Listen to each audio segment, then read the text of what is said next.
Tajuk utama malam ini 17 Ogos 27 Zulhijjah. Suspek utama Ittifaqiyah didapati bersalah. Rogol anak sendiri sehingga hamil, juruteknik dipenjara 32 tahun.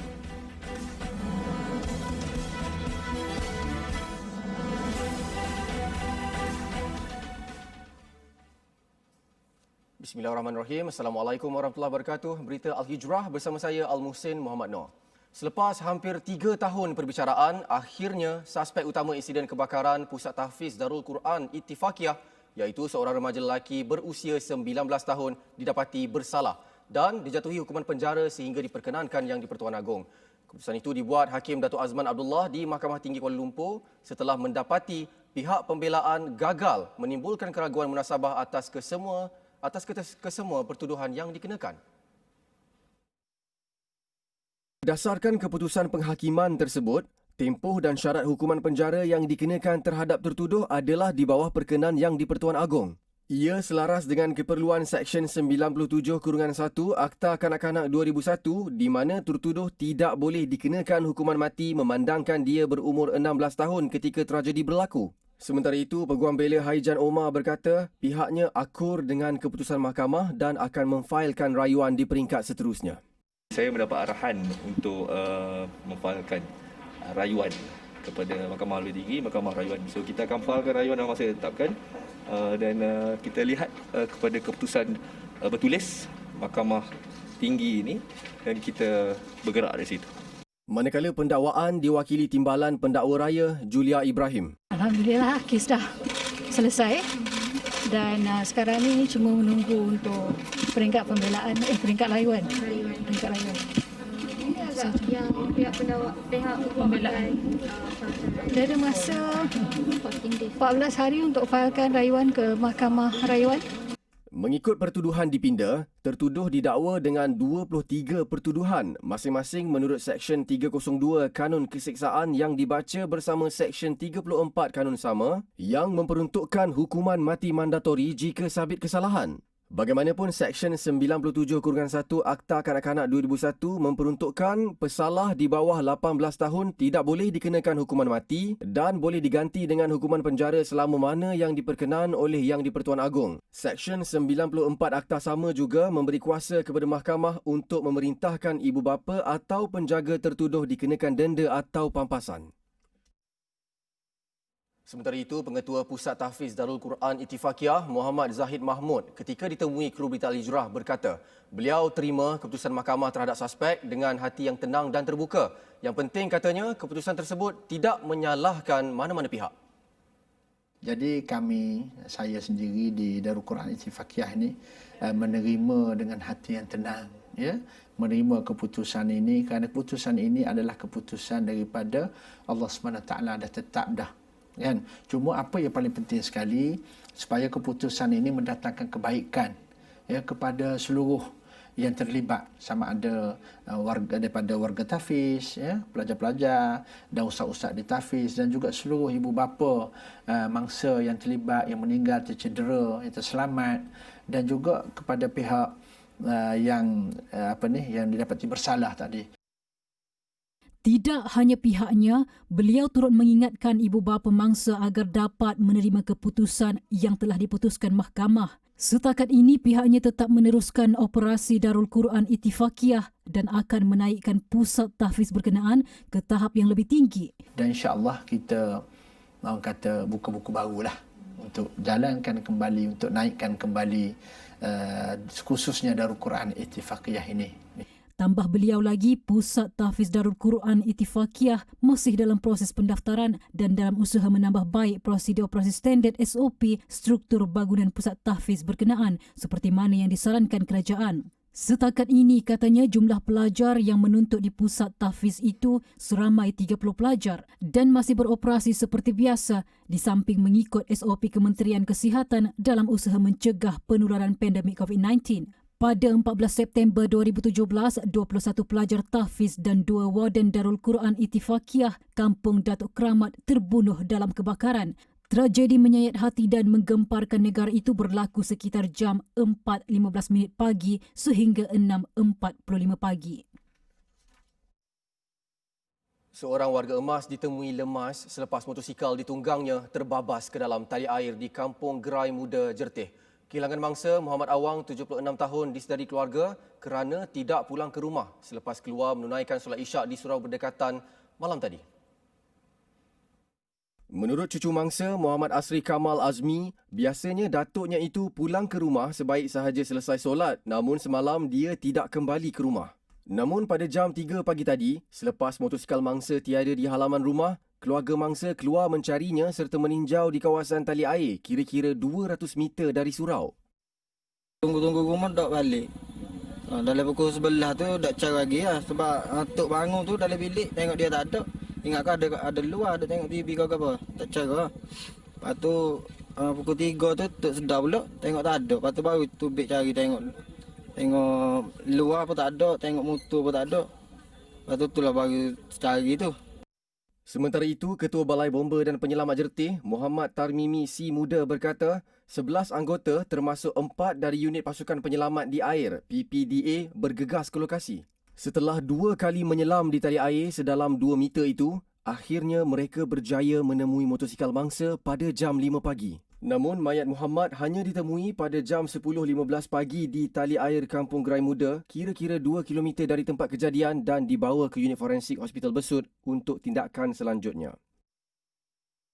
Manakala di Kelantan, seorang nelayan Vietnam yang menceroboh perairan negara maut selepas terkena serpihan peluru tembakan amaran yang dilepaskan oleh APMM dalam kejadian 81 batu nautika daripada Muara Tok Bali, Pasir Putih.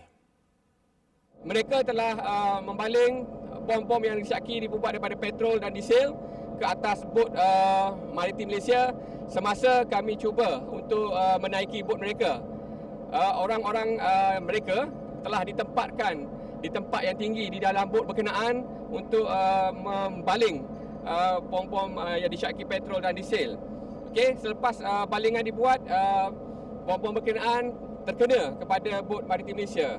Tambahnya, sebelum kejadian, bot penyelamat 7 yang membuat operasi Ops Kuda Laut diserang oleh 2 bot yang dinaiki 19 awak-awak termasuk 2 tekong bot dengan menggunakan bom petrol serta tong gas yang dibocor dan dinyalakan.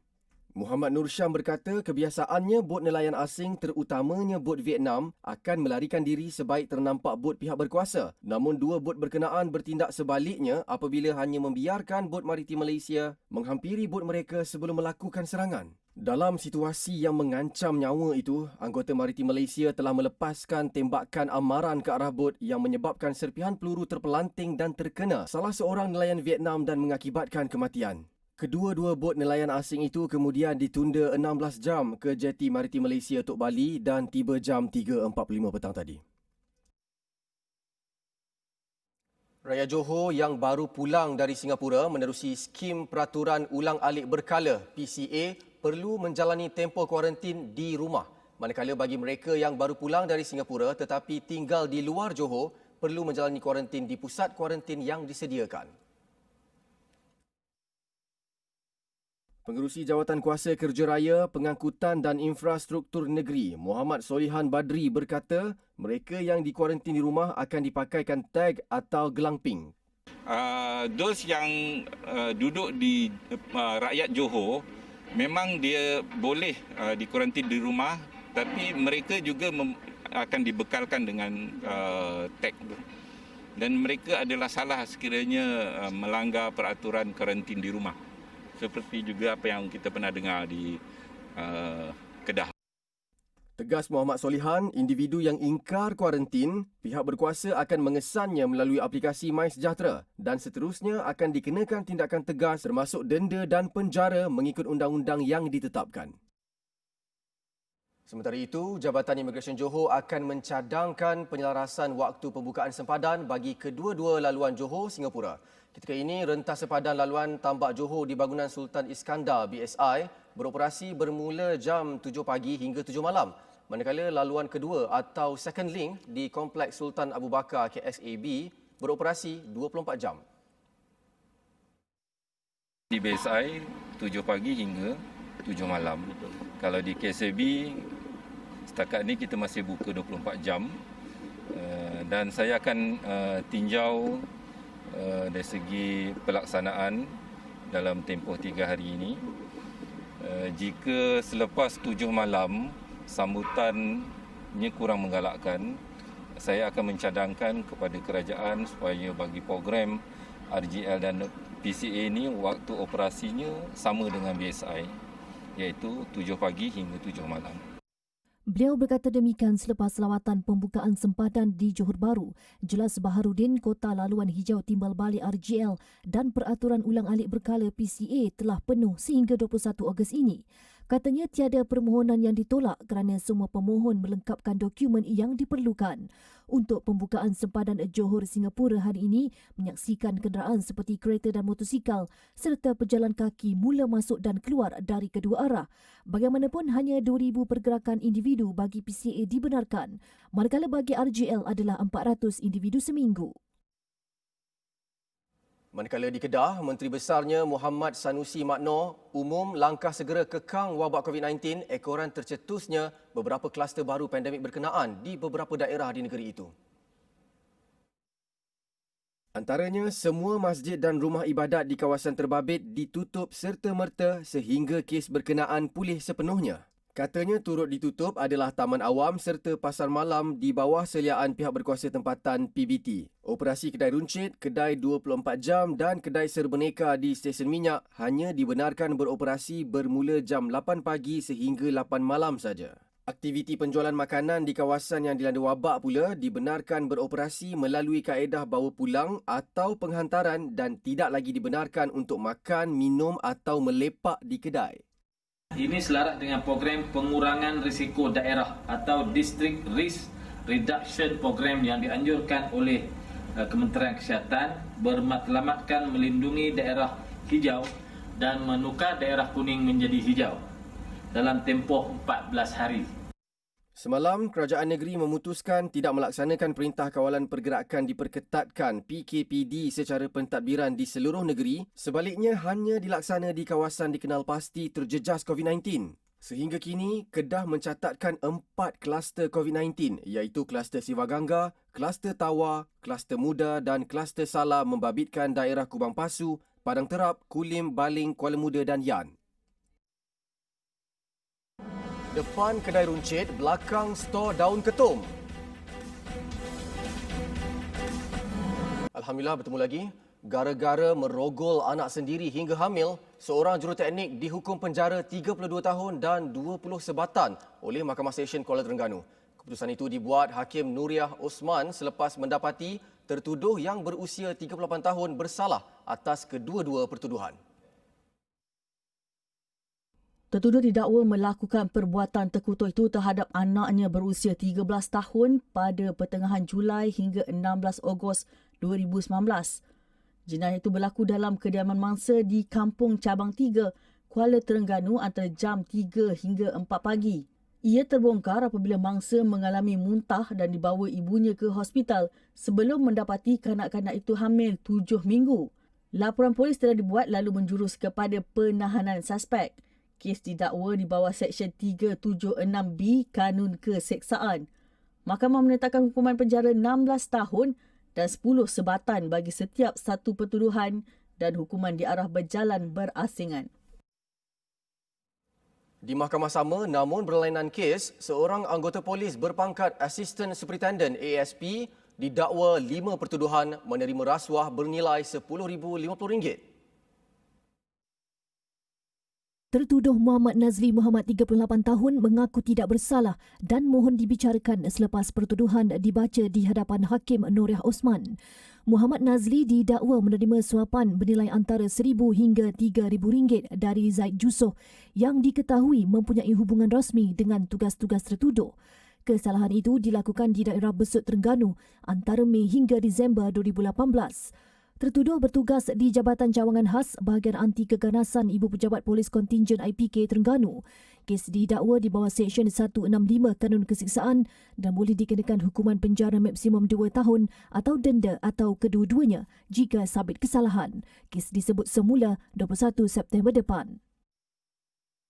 Di Perak, YouTuber masakan S. Pavitra diperintah mengemukakan surat rasmi menarik balik pertuduhan terhadap suaminya, M. Sugu kerana mendatangkan kecederaan.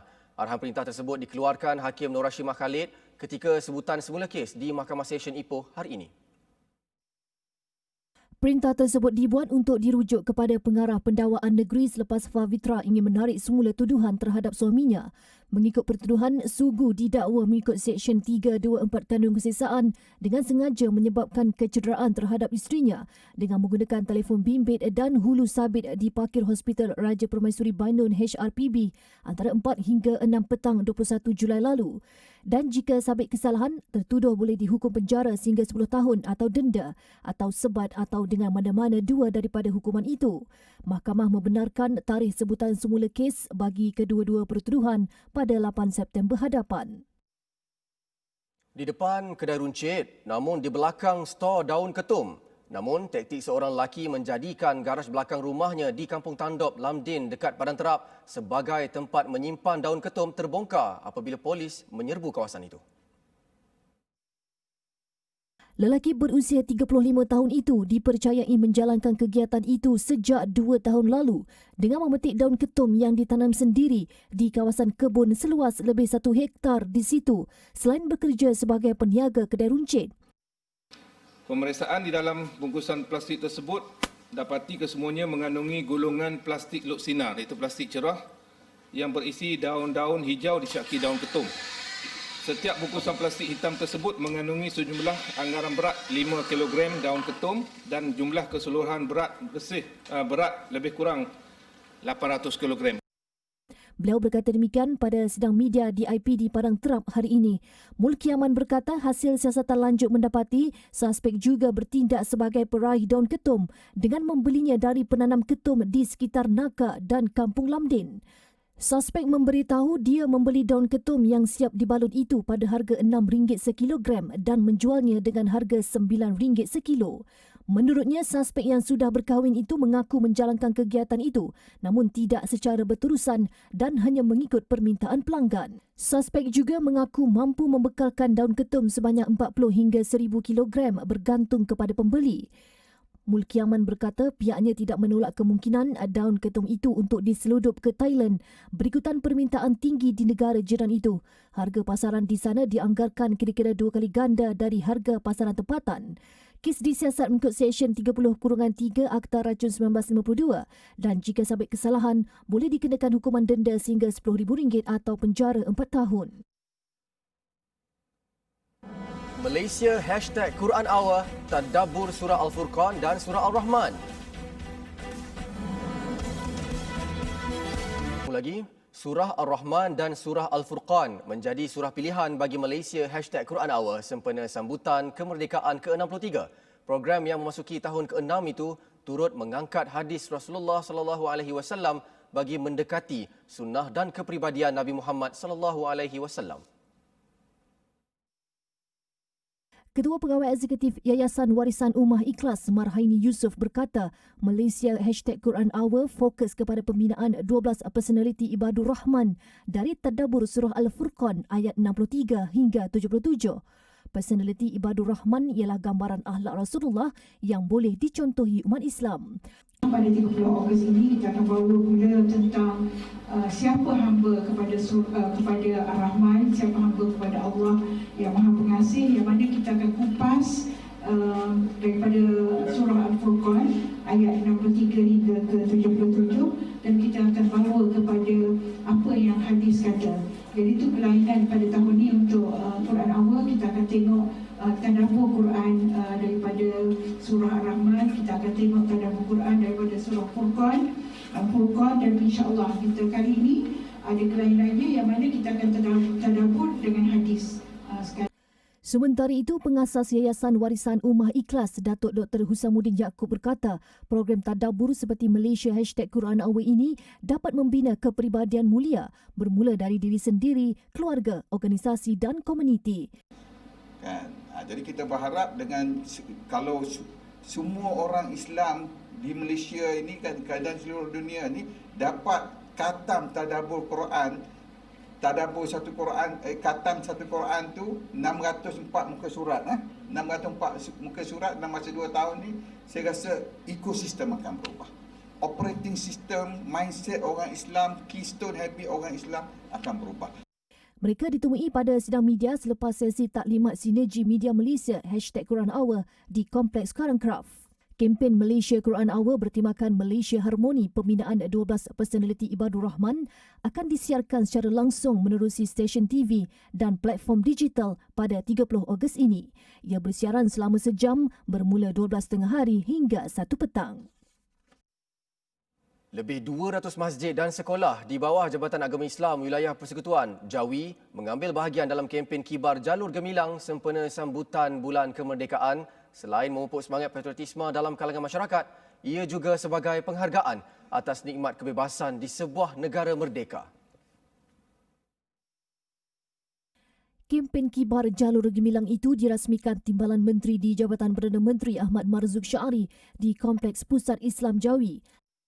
Kita telah pun membuat arahan kepada semua 200 lebih masjid di bawah Jawi ini untuk mengibarkan Jalur Gemilang dan juga sekolah-sekolah di bawah Jabatan Agama Wilayah ini untuk juga mengibarkan Jalur Gemilang. Semuanya ini kita buat untuk memupuk semangat patriotisme di kalangan masyarakat dan mengembalikan keyakinan serta kecintaan kita kepada negara kita Malaysia. Tambah beliau, kempen ini juga selaras dengan sambutan Bulan Kebangsaan dan Kibar Jalur Gemilang 2020 yang dilancarkan Yang Amat Berhormat Perdana Menteri Tan Sri Muhyiddin Yassin 28 Julai lalu. Pelancaran ini turut dihadiri Pengarah Jawi Muhammad Ajib Ismail.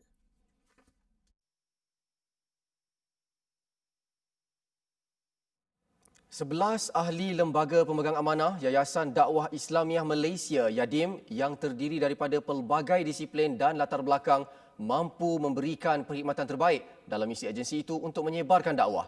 Menteri di Jabatan Perdana Menteri Datuk Dr. Zulkifli Muhammad Al-Bakri berkata, gabungan sinergi yang merangkumi bidang agama, akademik dan pengurusan itu bersesuaian dengan situasi terkini yang menjadi cabaran dalam dunia dakwah.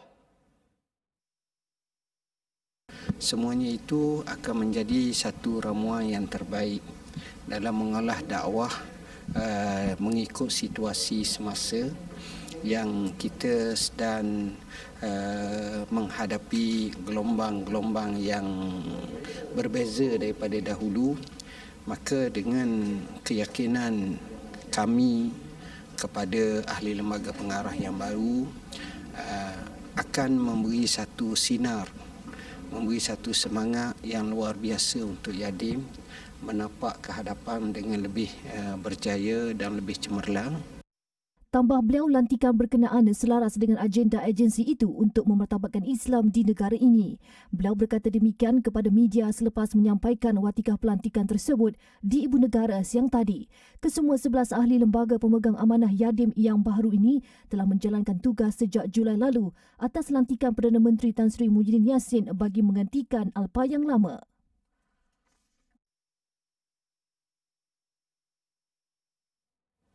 Penyakit saraf neurofibromatosis yang dihadapi sejak berusia 3 bulan menjadikan Muhammad Hakimi Hakim Muhammad Sukri hilang upaya selain mengalami cacat kekal.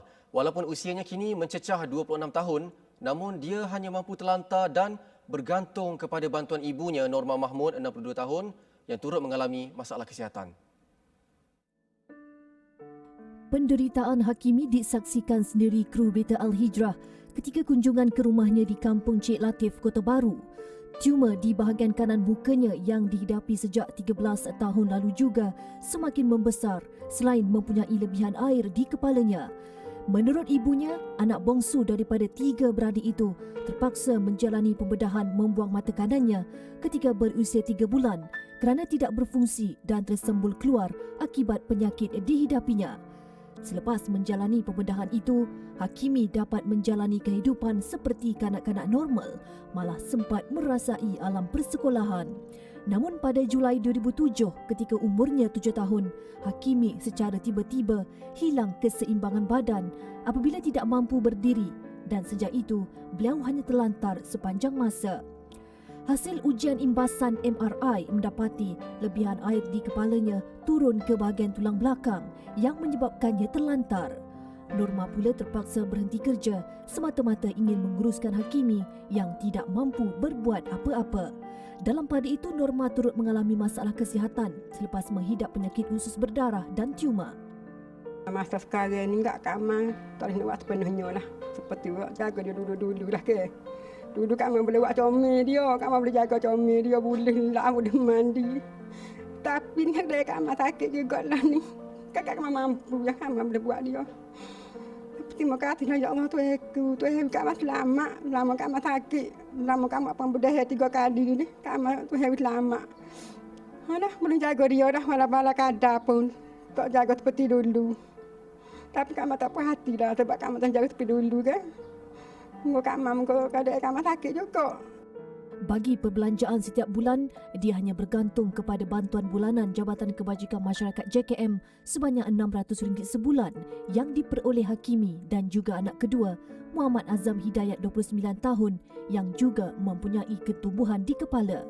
Orang ramai yang ingin membantu boleh salurkan sumbangan ke akaun Bank Islam Norma Mahmud bernombor 03 0360 2016 0744 atau hubunginya di talian 016 3385 974. Sekian berita Al-Hijrah. Terima kasih kerana menonton. Assalamualaikum warahmatullahi wabarakatuh dan selamat malam.